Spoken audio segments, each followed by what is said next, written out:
Today, we're creating a spiral rotating text reveal animation, a clean and stylish way to make your text appear with smooth spinning motion.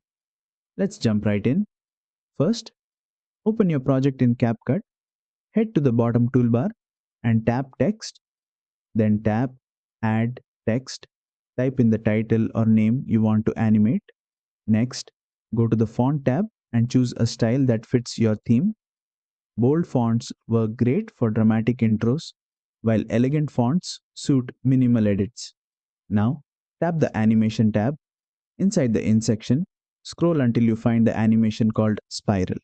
Tap it, and you'll see your text rotate into the frame in a smooth spiral motion, perfect for modern cinematic titles. Slide right for a slower, more elegant spiral. Slide left for a fast, energetic spin. Adjust the timing based on the vibe of your video. And that's it.